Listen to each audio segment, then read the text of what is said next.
बच्चे के साथ जो जाति की अगर कोई हादसा हो जाता तो उसका जिम्मेदार कौन होता? क्या मोदी होता? क्या आज की सरकार होती? 4 घंटे फिर उसके बाद में भिवानी चांग के अंदर हेलीकॉप्टर उतारा और उसके बाद में वहां गए। यह आज मौका है छत्तीस बिरादरी के भाइयों बदला लेने का। और साहब ये हम लेके आए सारे के सारे लोग कपुआनी खेड़ा के हैं। और भाई बहुत बहुत धन्यवाद और सभी नेताओं का भी धन्यवाद। किसी का नाम ना लिया हो तो टाइम थोड़ा है। हुड्डा साहब मेरे का नहीं देखने लग रहे हैं। बहुत बहुत धन्यवाद। जय हिंद। बहुत बहुत धन्यवाद फौजी साहब। जन जन की आशा और विश्वास के प्रतीक हरियाणा प्रदेश के बहुत ही सर्वप्रिय जनप्रिय नेता पूर्व मुख्यमंत्री नेता प्रतिपक्ष आदरणीय चौधरी भूपेंद्र सिंह हुड्डा जी, आपके हर सुख दुख के साथी, बहुत ही जुझारू और 3 बार आपने विधायक चुन के भेजा, पूर्व चीफ पार्लियामेंट सेक्रेटरी, आज के इस कार्यक्रम के आयोजक श्री रामकिशन फौजी जी, हमारे पूर्व मंत्री बहुत ही हमारे आदरणीय पंडित वासुदेव शर्मा जी, ठाकुर लाल सिंह जी, हमारे पूर्व जिलाध्यक्ष भिवानी से संदीप तंवर जी, भाई अनिल धानक जी, बहन निर्मला जी, विनोद भूषण दहिया जी, दिनेश जी सह प्रभारी, प्रदीप गुलिया जी, ब्रह्मानंद एडवोकेट जी, विजय सरपंच जी, अजीत भामला जी और मंच पर बैठे हुए मेरे सभी सम्मानित साथीगण, मैं ज्यादा समय नहीं लूंगा। 25 मई को जो होने वाला चुनाव है, ये मामूली चुनाव नहीं है। ये चुनाव इस देश की दिशा और दशा तय करने का चुनाव है। एक तरफ आपके सामने तानाशाह आज के प्रधानमंत्री श्री नरेंद्र मोदी जी हैं, जो इस देश में तानाशाही लाना चाहते हैं, इस देश को चीन और रूस के रास्ते पर ले जाना चाहते हैं, इस देश की संवैधानिक संस्थाओं का गला घोटना चाहते हैं, इस देश में विपक्ष की आवाज को दबाना चाहते हैं। और जो हमारे नेताओं ने, हमारे कांग्रेस पार्टी के स्वाधीनता संग्राम के सेनानियों ने, हमारे शहीदों ने, जो आजादी के बाद भारत का संविधान बाबा साहब डॉक्टर भीमराव अंबेडकर के नेतृत्व में जो संविधान बनाया था, जिसमें सभी जाति, वर्ग, धर्म और संप्रदाय के लोगों को बराबर का बोलने का अधिकार दिया, बराबर का अपने मत को लिखने का अधिकार दिया, जिसने सभी, चाहे राष्ट्रपति हो, चाहे कोई सफाई कर्मचारी हो, चाहे कितना भी बड़ा पूंजीपति हो, अमीर हो, गरीब हो, सबको बराबर की वोट देने का अधिकार दिया। कोई किसी धर्म की पालना करता हो, किसी में आस्था रखते हो, अपनी आस्था के मुताबिक अपनी पूजा पद्धति करने का अधिकार दिया। इस तरह से उस संविधान में सभी को बराबरी का दर्जा दिया। आज उस संविधान को खतरा बना हुआ है। आज के इनके नेता कहते हैं कि हमें 400 एमपी चाहिए, जिससे हम इस संविधान को बदल सकें। ये संविधान को बदलना चाहते हैं, प्रजातंत्र को कुचलना चाहते हैं, लोकतंत्र को कुचलना चाहते हैं। सारी देश की जितनी भी संवैधानिक संस्थाएं, उनको ये खत्म करना चाहते हैं। इसलिए बहुत सोच समझ करके आप लोगों ने फैसला लेना है। ये वही लोग हैं जिन्होंने आपको गुमराह करते हुए तरह तरह के झूठी गारंटियां दी। इन्होंने कहा था कि मैं एमएसपी की गारंटी दूंगा, स्वामीनाथन रिपोर्ट को मैं लागू करूंगा, किसानों की आमदनी में दुगनी करूंगा, कोई सर नहीं रहेगा जिसके सर पर छत ना हो। इस देश में हवाई चप्पल वाले हवाई जहाज में घूमेंगे, बुलेट ट्रेन चला दूंगा, गंगा जमुना को साफ कर दूंगा, 100 स्मार्ट सिटी बना दूंगा, डीजल 30 रुपए और पेट्रोल 35 रुपए लीटर दे दूंगा और गैस का सिलेंडर 250 रुपए में दे दूंगा। महंगाई 100 दिन के अंदर अंदर कम कर दूंगा और 100 दिन के अंदर अंदर विदेश से काला धन में देश में ला करके सबके हिस्से में 15-15 लाख रुपए घर बैठे पहुंचाने का काम करूंगा। इस बात को आप सोचें कि किस तरह से इन झूठे लोगों ने हमें बरगलाने का काम किया। इनकी गारंटियां झूठे हैं, ये झूठे हैं। इन लोगों ने हमेशा किसानों के साथ किस तरह का भेदभाव किया आपके सामने है। एमएसपी की गारंटी देने वाले इन लोगों ने किसानों को 13 महीने तक सड़क पर छोड़ दिया था तरसने के लिए। सर्दी गर्मी बरसात किस तरह से उनके सामने कील ठोक दी गई थी। दिल्ली के रास्ते बंद कर दिए गए थे। उनको झूठा आश्वासन देकर के आंदोलन खत्म किया गया। उन किसानों को कुचलने वालों को आज भी टिकट थमा दिया गया और उन किसानों ने दोबारा आवाज उठाई तो पंजाब और हरियाणा की सीमा पर अंतरराष्ट्रीय बॉर्डर बना दिए गए, पक्की दीवारें खड़ी कर दी गई और किसानों पर ठंडी पानी की बौछारें दागी गई। किसानों पर रबर बुलेट फायर किए गए, किसानों पर ड्रोनों से हमला करने का काम किया। इस तरह से व्यवहार किया जैसे ये दूसरे देश से दुश्मन आ गए हों। आज समय आपका है, आज जवाब आपको देना है। इसलिए मैं आपसे अनुरोध करूंगा, इनके झूठे आश्वासन पर नहीं आए। ये बेटी बचाओ और बेटी पढ़ाओ वाले लोग हमारे महिला पहलवानों को किस तरह से इन्होंने बेइज्जत किया, किस तरह से हमारे महिला पहलवानों को जंतर मंतर पर धरना प्रदर्शन करना पड़ा और उनके साथ बदतमीजी करने वाले को कोई भी एक्शन नहीं लिया। उसके बेटे को आज भी टिकट थमा दी गई।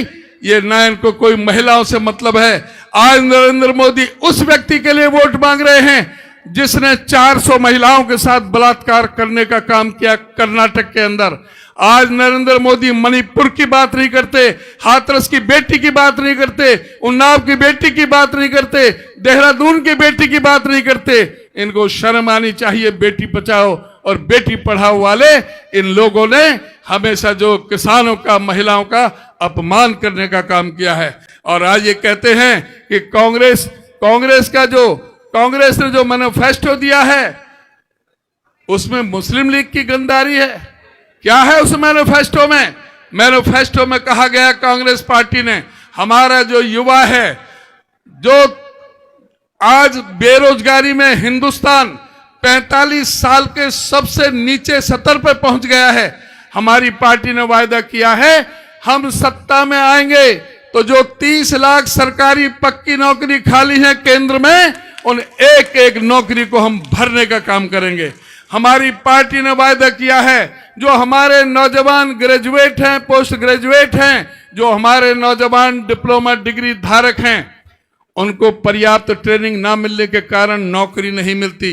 कांग्रेस पार्टी ने वायदा किया है कि हम उन सभी पढ़े लिखे नौजवानों के लिए 1 साल की ट्रेनिंग देंगे, चाहे वो गवर्नमेंट सेक्टर हो, पब्लिक सेक्टर हो, चाहे प्राइवेट सेक्टर हो। अच्छे इंस्टीट्यूशन में उनको ट्रेनिंग दी जाएगी और उस ट्रेनिंग के दौरान वजीफा के तौर पर उस युवा को, चाहे बेटा है चाहे बेटी है, 8,500 रुपए महीने, 1 साल का 1 लाख रुपए हम वजीफा के तौर पर देने का काम करेंगे। कांग्रेस पार्टी ने यह वायदा किया है कि कोई पर्चा लीक कांग्रेस पार्टी में नहीं होगा, इस बात की गारंटी लेते हैं। कांग्रेस पार्टी ने वायदा किया है कि इस अग्निवीर योजना जो हमारे फौज के साथ धोखा है, हमारे नौजवानों के साथ धोखा है, इस अग्निवीर के पन्ने को फाड़ करके हम डस्टबिन में डाल देंगे। जैसे फौज की पहले भर्ती होती थी उसी तरह से फौज की भर्ती करने का काम करेंगे। हमारी पार्टी ने वायदा किया है हम महिलाओं को पूरी तरह से आरक्षण देने का काम करेंगे, जो लोकसभा में और राज्यसभा में पारित किया गया है। साथ ही जो गरीब महिला हैं, जिनके पीले कार्ड हैं, घर बैठे 8,500 रुपया महीना उनके बैंक के खाते में, साल का 1 लाख रुपया घर बैठे उनके खाते में डालने का काम करेंगे। आप अंदाजा लगा सकते हैं जिस घर में 8,500 रुपए की मदद मिल जाए तो महंगाई से किस तरह से राहत मिल सकती है, वो अपने बच्चों को किस तरह से पढ़ा सकते हैं, ये आप इसका अंदाज लगा सकते हैं। कांग्रेस पार्टी ने वायदा किया है कि जो हमारी आंगनवाड़ी वर्कर हैं, आशा वर्कर हैं, मिड डे मील वर्कर हैं, वो भी सब गरीब परिवारों की बेटियां हैं। हम सत्ता में आएंगे तो इनकी तनख्वाह हम दुगनी करने का काम करेंगे। साथ ही कांग्रेस पार्टी ने यह भी घोषणा की है कि पूरे देश के अंदर और नई 14 लाख आंगनवाड़ी वर्कर और नई भर्ती करने का हम काम करेंगे। कांग्रेस पार्टी ने ये अपने घोषणा पत्र में वायदा किया है, हर जिले में बाबा साहब डॉक्टर भीमराव अंबेडकर जी के नाम से एक डॉक्टर अंबेडकर भवन, उसमें हॉस्टल और उसके अंदर लाइब्रेरी बनाने का काम, हर जिले में हम हॉस्टल और डॉक्टर अंबेडकर भवन बनाएंगे जिसमें कोई भी बेटा अपना हॉस्टल में रह सकता है। कांग्रेस पार्टी की यह भी घोषणा है कि हम हर जिले में महिलाओं के लिए, कामकाजी महिला हैं, हमारी बेटी जो कॉलेजों में पढ़ रही हैं, उनके लिए कहीं जगह नहीं मिलती, शहरों के अंदर कोई कमरा मकान किराए पे लेने में बड़ी दिक्कत होती है, उन बेटियों के लिए, महिलाओं के लिए हर जिले में सविताबाई फूले के नाम से एक महिलाओं के लिए हॉस्टल बनाने का काम करेंगे। हमारी पार्टी का यह भी वादा है, हर जिले में एक गवर्नमेंट मेडिकल कॉलेज जिसमें अस्पताल भी होगा, हर जिले में एक गवर्नमेंट मेडिकल कॉलेज खोलने का काम हमारी पार्टी करेगी। हमारी पार्टी का यह भी ऐलान है, वायदा है, इस देश में रहने वाला प्रत्येक नागरिक जिसको इलाज के लिए भटकना पड़ता था, वो किसी भी अच्छे से अच्छे अस्पताल में अपना इलाज कराएगा। 25 लाख रुपए तक का इलाज कांग्रेस की सरकार आपको करा के मुफ्त करा करके देगी। कांग्रेस पार्टी ने यह वायदा किया है कि जो गरीबों को राशन कार्ड मिलता है, राशन मिलता है 5 किलो के हिसाब से, हमारी सरकार आने के बाद उस राशन को डबल किया जाएगा, 10 किलो के हिसाब से दिया जाएगा, साथ में दाल भी मिलेगी, चीनी भी मिलेगी, सरसों का तेल भी मिलेगा, मिट्टी का तेल भी देने का काम हमारी सरकार करेगी। हमारी पार्टी का वादा है, जो किसानों ने, जिन्होंने, जैसे मैंने पहले जिक्र किया, 750 किसानों ने अपना एमएसपी के लिए अपने प्राणों का बलिदान दिया। हमारी पार्टी का वादा है कि जब हम सरकार में आएंगे तो हम किसानों को एमएसपी की लीगल गारंटी देंगे। किसी भी किसान की फसल एमएसपी से कम नहीं बिकेगी। अगर किसी ने कम खरीदी तो उसके खिलाफ मुकदमे दर्ज किए जाएंगे। कांग्रेस पार्टी का वादा है कि स्वामीनाथन रिपोर्ट को लागू करेंगे, जिसमें C2+50 का फार्मूले के हिसाब से किसानों की जिंसों का रेट तय होगा। कांग्रेस पार्टी का वादा है कि किसानों पर लगने वाले प्रत्येक तरह का टैक्स, चाहे वो खाद हो, बीज हो, कीटनाशक दवाइयां हो, चाहे कृषि में काम आने वाले यंत्र हो, खुरपी से लेकर के और ट्रैक्टर तक, कोई भी किसानी में इस्तेमाल होने वाला जो उपकरण है, यंत्र है, उस पर कोई टैक्स नहीं लगेगा, कोई भी जीएसटी नहीं लगेगा। कांग्रेस पार्टी का वादा है कि सभी किसानों का, मजदूरों का, गरीबों का, दलितों का, पिछड़ों का, नरेंद्र मोदी जी ने तो अमीरों के 16 लाख करोड़ माफ किए हैं। कांग्रेस पार्टी की सरकार बनेगी तो इन सभी किसानों का, गरीबों के सारे कर्जे पूरी तरह से माफ करने का काम करेंगे। हमारी पार्टी का यह भी वादा है कि हम मनरेगा मजदूर की मजदूरी जो ये 261 रुपए के जो कर रहे हैं, उसको हम 400 रुपए देंगे, और आपकी जब सरकार बनने के बाद 200 रुपए हमारी कांग्रेस की सरकार अपनी तरफ से, हरियाणा की तरफ से देगी। 600 रुपए हम मनरेगा मजदूर को देंगे। और जो मैं, क्योंकि जल्दी है, मैं आपसे अनुरोध और प्रार्थना करूंगा कि आप ये संकल्प लें, एक वोट 25 मई को कांग्रेस पार्टी के उम्मीदवार जयप्रकाश को आप वोट देकर के यहां से सफल बनाएंगे। दोनों हाथ खड़े करके इसका आश्वासन दें, और जो हमारी सरकार बनेगी आने वाले चंद समय में, 2-3 महीने में, 4 महीने के अंदर, तो हम क्या करेंगे उसके बारे में हुड्डा साहब आपको बताएंगे। आप सबका बहुत बहुत धन्यवाद। हरियाणा प्रदेश कांग्रेस कमेटी के अध्यक्ष माननीय चौधरी उदयभान जी, पूर्व सांसद सुशील इंदौरा जी, पूर्व विधायक व चीफ पार्लियामेंट्री सेक्रेटरी रामकिशन जी व वासुदेव जी चले गए। सम्मानित मंच, उपस्थित मेरे बुजुर्गों, नौजवान साथियों, प्यारे बच्चों, मातृशक्ति, देखिए यहाँ से लोकसभा के उम्मीदवार कांग्रेस पार्टी के और इंडिया अलायंस के, इंडिया गठबंधन के उम्मीदवार भाई जयप्रकाश हैं। और आज पूरे देश में हवा चल रही है, आज कह के जा रहा हूं, केंद्र में इंडिया अलायंस की सरकार बनने जा रही है भाई। और सरकार बनने के बाद क्या क्या होगा, केंद्र के उस पे उदयभान जी ने तफसील में आपको बता दिया, विस्तार से बता दिया। किसान का क्या होगा, महिलाओं का क्या होगा, युवाओं का क्या होगा, ये सब बता दिया। ये गांव, धनाना गांव, ये इलाका किसान मूवमेंट का लीडर रहा है भाई, मेरे को मालूम है। किसानों की लड़ाई लड़ना जानता है ये गांव, मैं भी साथ रहा इनके। तो ये फैसला जो है एमएसपी का, ये सरकार तो कहती थी 2022 में हम आमदनी दुगनी कर देंगे, किया क्या, लागत दुगनी कर दी। 2014 में के डीजल का भाव था, के खाद का था, के कीटनाशक दवाई का था, आज क्या था, एमएसपी भी मिलती।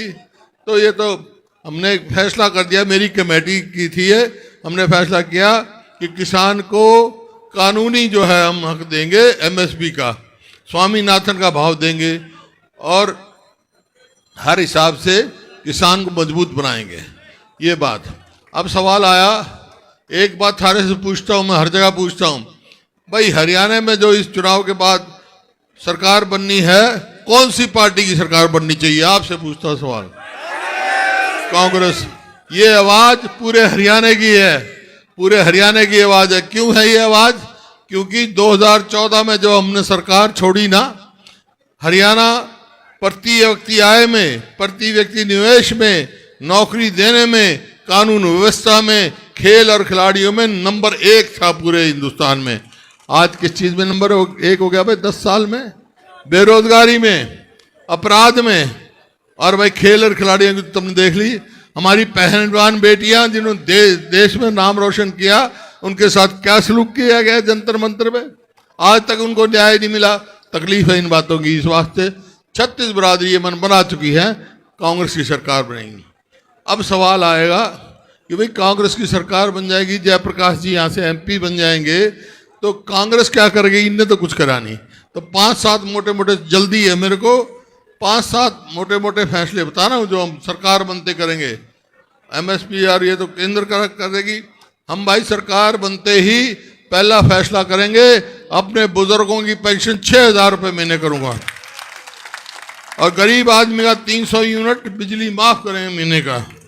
और जो एक गैस का सिलेंडर है ना, जो 400 का था 2014 में, आज हो गया 1000-1200 का, ये भाई 500 से ज्यादा इसकी कीमत नहीं होगी।